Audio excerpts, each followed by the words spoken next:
Right, hello again. Make sure I don't fall off the chair. So,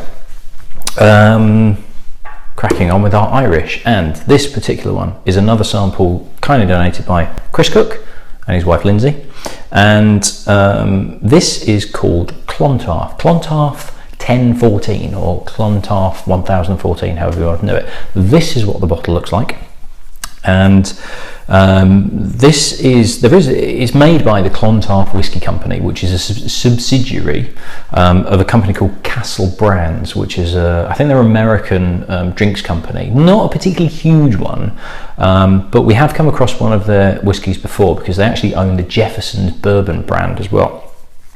Now, Clontarf is actually a place. It's a place on the north side of Dublin, which is here, and it's probably best known for a battle with a guy between a guy, well, not just one, but him and his army, a guy called Brian Boru, who was the High King of Ireland, and in Clontarf he faced off against Dublin Vikings and their allies and defeated them, and essentially put an end to the Irish Viking Wars. Now, this particular battle was in, funnily enough, 1014, hence it being called Clontarf 1014, which is their classic blend.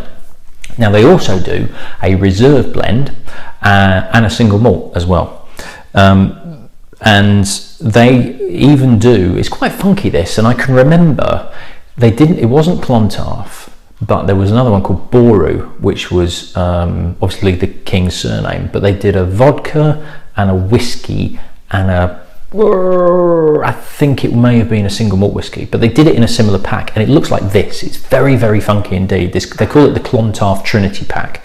So it's the single malt, it's the reserve, and the classic blend, and it's 3 20cl bottles that stack up in the middle of each other. So you can try all of them, but on a shelf, it actually takes up the same space as a whole bottle. It's really, really funky packaging, and I'm surprised there isn't that many more other brands that have kind of taken that. It's a little bit pricier, probably because of the bottle cost, but it's a very, very funky, very eye-catching bottle. And whenever we got it into the whiskey shop, we'd sell loads of it, even though it was actually quite expensive for what you got in it, because as a present, it was ideal.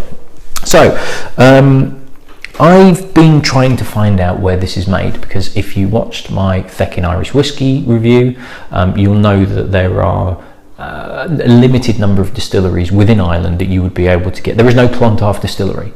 There are, until a couple of years ago, there was only 4 whiskey distilleries in Ireland that you could get stock from to be able to release things like Clontarf.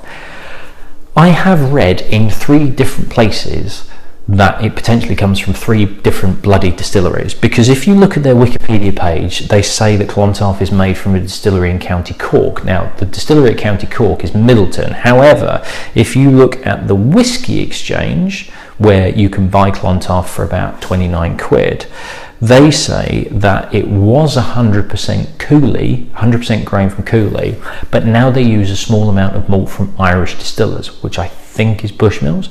And then if you look at a website called the Celtic Whisky Shop, they say that it's made at Bushmills, which is in Northern Ireland. So we basically got 3 distilleries out of the 4 that Clontarf could probably come from that are all over the bloody country. So I don't know really where this is from. They're buying it from somewhere. It's possible they're buying it from all 3 and mixing it together.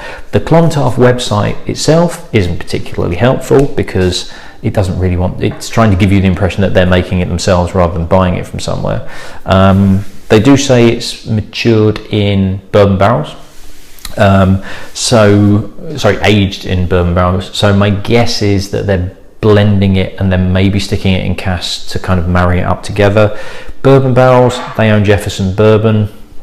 Probably a safe bet to say that they're using those casks. Having said that, Jefferson's Bourbon buy stock from other distilleries. I think it was, I'm not going to look at my notes because I'm not even going to be able to find it in my book, but it might have been MGP, or it was from various places, possibly even Willett, somewhere like that. So Jefferson's were buying stock to release as Jefferson's Bourbon. They didn't have their own distillery.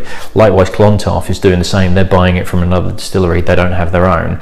It's entirely possible that the casks they're getting from whatever Jefferson's bought from wherever. So it all gets a bit messy. This is one of the problems with malt whiskey. I probably haven't made any sense whatsoever.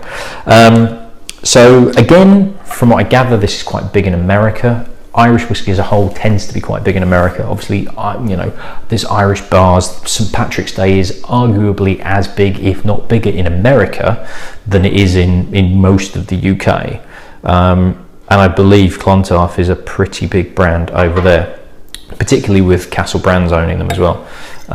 There is another Irish whiskey, which I'm fairly certain I have in the list, actually, called Napo Castle. In fact, I'm fairly certain I do have, and they're also owned by Castle Brands, so look out for that one in the near future. So again, it's a blended whiskey, combination of single malt and grain whiskies, and probably some pot still ones. So go back and have a look at the Feckin' Irish Whiskey, because I've literally done that 10 minutes ago, and that was a very similar, you know, blended whiskey, grain, malt, pot still, that sort of thing. So it'd be interesting to see how this compares directly after this. It's the problem with me doing 2 whiskies every other night to save me doing every single night, but it can be quite interesting if you get the right 2 one after the other, and it's like doing a mini tasting event. You know, once you do a couple of whiskies one after the other, you can't help but compare them. So I've had some people say, well, how can you be objective on the second one? I'm trying my best, but it also helps me kind of explain what it's like a bit better, because I'm not going in completely fresh. I've got something to kind of bounce ideas off. So colouring, not too bad actually, quite a nice, kind of almost golden syrup. It's it's very amber colour. This, the Feckin' Irish was a little bit light and a little bit wishy-washy, whereas this is, now it's entirely possible they've added colouring to it. In terms of Irish whiskey, I don't know if they've got to put Mitfarbstoff, which is the German thing that they have to put on Scotch, but I think they can be quite fast and loose. Colouring seems to be much less of an issue with Irish whiskey, whether it's a case of people are just kind of like, yeah, they do it, or I don't believe that there is any rule that you're not allowed to add colouring. So it's entirely possible that they've added colouring to this.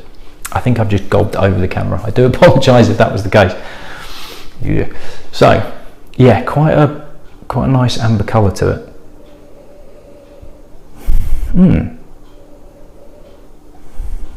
There's not a huge amount on the nose, and what there is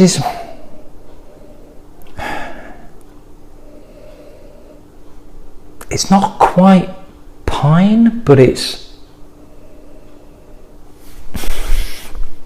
like the smell of a wooden plank, but it's not quite a pine wood.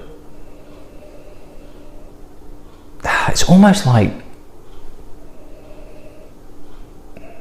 there's not a great deal on the nose, so it's quite difficult to really pick it up, but it's kind of like sniffing a board of MDF at a hardware store.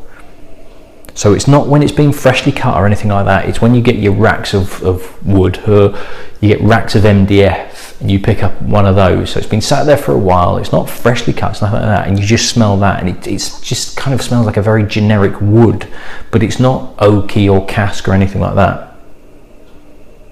It's slightly dry, and it reminds me also a little bit of grape stems.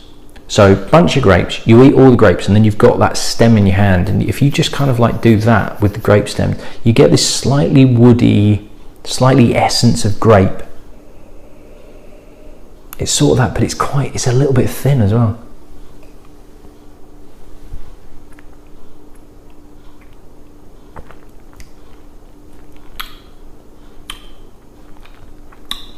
Quite a rich mouthfeel to it, but at the back of my nose, kind of going up my nose, was as I was rolling it around my mouth, going up the back of my nose was almost a acetone, not huge, not off-putting, but it just kind of up the back of my nostrils was this slight element of acetone, and it was a little bit off-putting.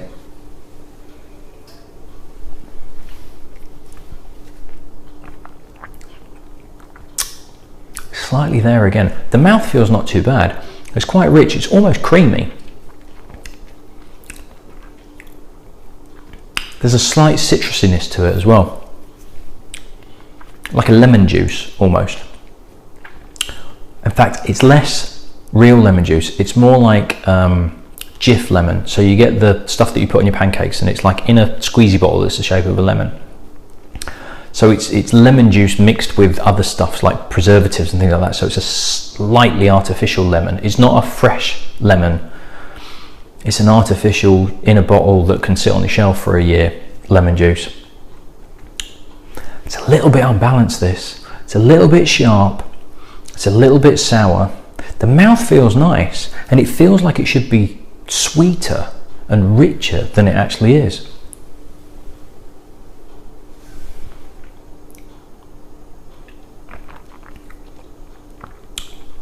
It gets the back of your throat as well.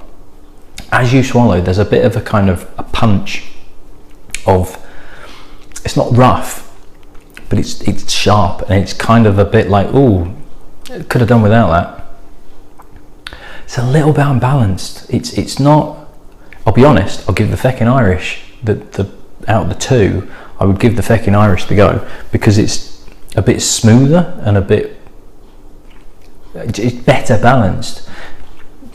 This just has this element of sharpness, and I don't know whether I think it's the grain whiskey, along with, if there's some pot still in there as well, but it's quite a sharp pot still, and there's not enough malt to kind of rein everything in, and I think it's what's giving the mouthfeel, but it doesn't really have anything else.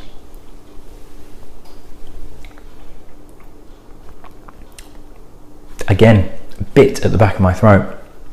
There's a little bit of juiciness in there, but it's just too sharp. It's too sharp for me. Again, in cocktails, probably would work quite well, but this is one that's going to cut through even more, and might actually, I wouldn't use it in a delicate cocktail. I wouldn't use it in a cocktail where you're trying to balance some flavours. This needs to be like with Coke or with a mixer, or something that you want something to really bite through.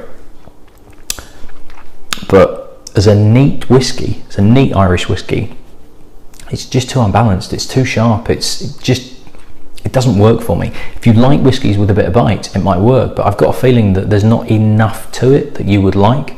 It's a biting whiskey. It's quite hard. It really is quite a hard whiskey. It's a shame that. Anyway, we live and learn, and the single malt might be quite good. It might be worth checking that out if I can get hold of it. But that was a bit of a disappointment, I'm afraid, unfortunately. Right, Chris, thank you very much for those samples, and I shall see you at the next one. Cheers.